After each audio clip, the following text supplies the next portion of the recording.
After 2,000 years of exile and longing, in 1948, Israel was reborn as a modern independent nation. The last 7 decades have been miraculous. Despite all the wars, all the terrorism, and all the sacrifice, Israel has thrived. The desert has bloomed. The barren places are fruitful again.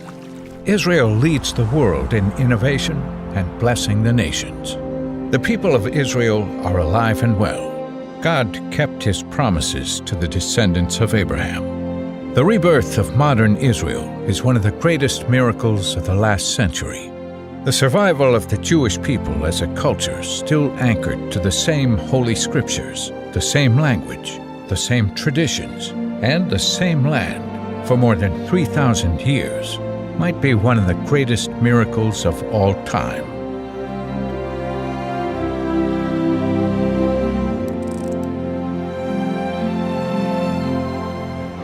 At the beginning of the 20th century, Jews living in the land that had once been known as Israel had been dominated by foreign occupiers for nearly 2,000 years, but they never gave up hope of being free. As Britain fought the Ottoman Empire in the midst of World War I, shifting alliances in the Middle East and the prospect of ending Ottoman dominance in the region prompted Jewish leaders to seek support for the Zionist movement from Britain's government. On November 2, 1917, British Foreign Secretary Arthur Balfour wrote a letter to the Jewish community declaring, "His Majesty's government view with favor the establishment in Palestine of a national home for the Jewish people and will use their best endeavors to facilitate the achievement of this object." 100 years ago, the Balfour Declaration was the first official step toward establishing the modern state of Israel in the ancient homeland of the Jewish people.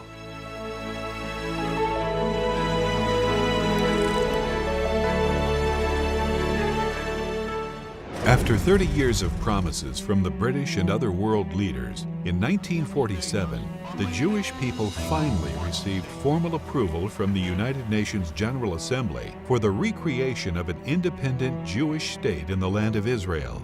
According to the UN's partition plan, the Jews would receive a tiny fraction of the land originally set aside for them by previous agreements. UN Resolution 181 passed on November 29, 1947.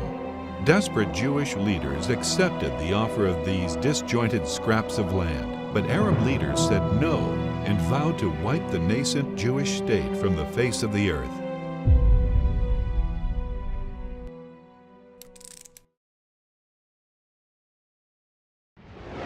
After nearly 2,000 years of exile and foreign domination, the Jewish people once again were free in their own land. On May 14, 1948, David Ben-Gurion proclaimed Israel's official independence and modern rebirth. Celebration was short-lived. The next day, 5 Arab armies attacked Israel.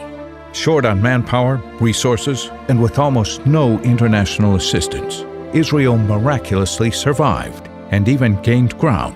But independence came at a great cost.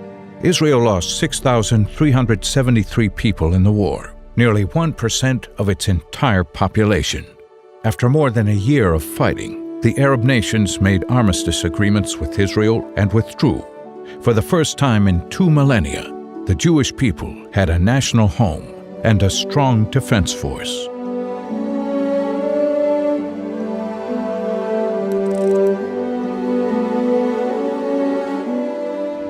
In May 1967, 5 Arab armies began gathering on Israel's borders. Egyptian President Nasser and the governments of Syria, Iraq, Jordan, and Saudi Arabia publicly declared their intention to wipe Israel off the map. The United Nations and every ally Israel turned to refused to intervene. Faced with utter annihilation and an Egyptian blockade off of a vital Israeli port, the Jewish state decided to strike first. On June 5th, the Israeli Air Force destroyed Egypt's planes while they sat on the ground. 2 days later, the IDF won the battle for Jerusalem. By June 10th, Israel had defeated the invaders and won control of huge new territories.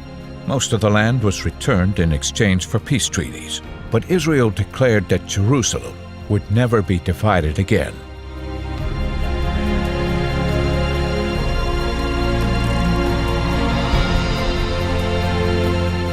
After winning the Six-Day War, Israel controlled several territories captured from the invading Arab nations.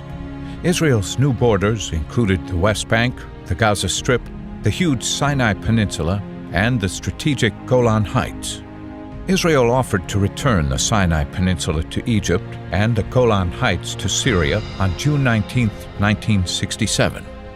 In exchange, Israel wanted peace agreements. The immediate answer was no. At the Arab League's Khartoum conference in Sudan, the League adopted an official position against Israel that included three infamous no's: no peace, no recognition, no negotiation. For 12 years, the three no's prevented all peace efforts. To this day, the three no's are a major obstacle to establishing peace between Israel and many of its neighbors.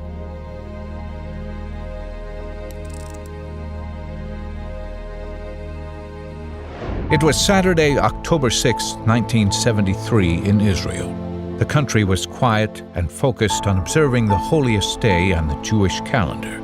Suddenly, the somber, holy atmosphere was shattered.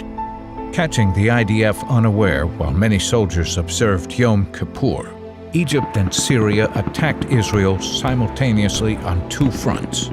Less than 500 Israeli soldiers faced an overwhelming force of 600,000 Egyptians in the south, while in the north, 180 Israeli tanks defended against 1,400 Syrian tanks.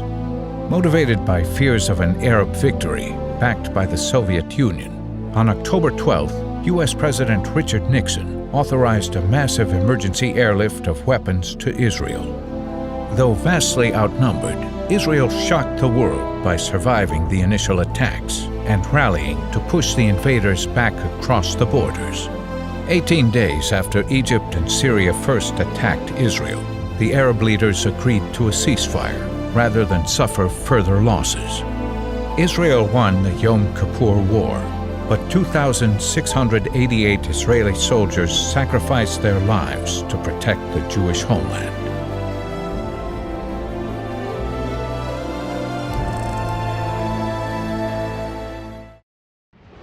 Egyptian President Anwar Sadat shocked and angered the Arab world by standing in the Knesset in 1977 and declaring that he sought peace between Egypt and Israel. The next year, Israeli Prime Minister Menachem Begin and President Sadat met repeatedly in the United States for the historic Camp David Accords. Finally, a peace treaty between Egypt and Israel was signed on March 26, 1979. Menachem Begin agreed to return to Egypt 91% of the territory Israel had won in the Six-Day War, and willingly gave up the strategic and economic benefits of the Sinai Peninsula. The sacrifices were painful, but peace with Egypt was the first step in achieving the peace and security Israel's people had sought for decades.